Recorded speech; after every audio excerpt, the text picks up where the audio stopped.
Hey, Austin Irwin here, your Millennial Mortgage Advisor with Directors Mortgage, wanting to go over a debt consolidation refinance example that we helped with our client James in this higher interest rate environment. And we're able to save him a boatload of cash every single month on his outgoings while taking a higher interest rate than what he was currently paying. Now, James had a situation where he was making about $12,000 a month, and his property that he owned was in Washington County. Now, James bought his home for 325,000. Annual property taxes is close to 3,600, and he has homeowners insurance of $60 a month. He bought back in 2016 of January, and now that home's worth about 625,000, which is pretty awesome. Now, James never refinanced, but he put 5% down. He got a 3.75% interest rate when we closed his first loan, and his new loan balance is at $259,272.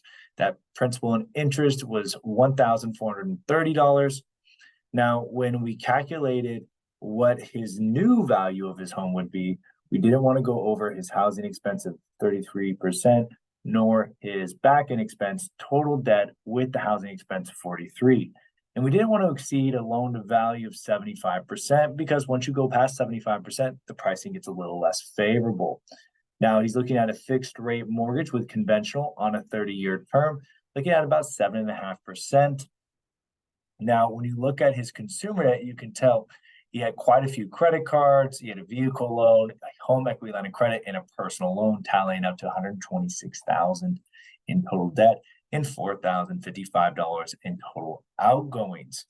So when we looked at the existing to proposed, well, right now his monthly outgoings is $5,838. Whereas if you just did a refinance to 7.5%, principal and interest increases, property tax insurance will stay the same. However, he still has the same installment debt, revolving debt. So right there, doesn't look like it's a great idea to debt consolidate. But we also have to start looking at, well, what if we start including it into the mortgage?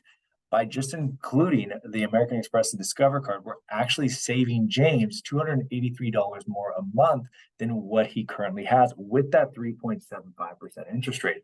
As we kept on consolidating the debt, the savings kept increasing substantially, and he has enough equity where he could consolidate all of his consumer debt, be below a 75% loan to value, and save $2,666 a month.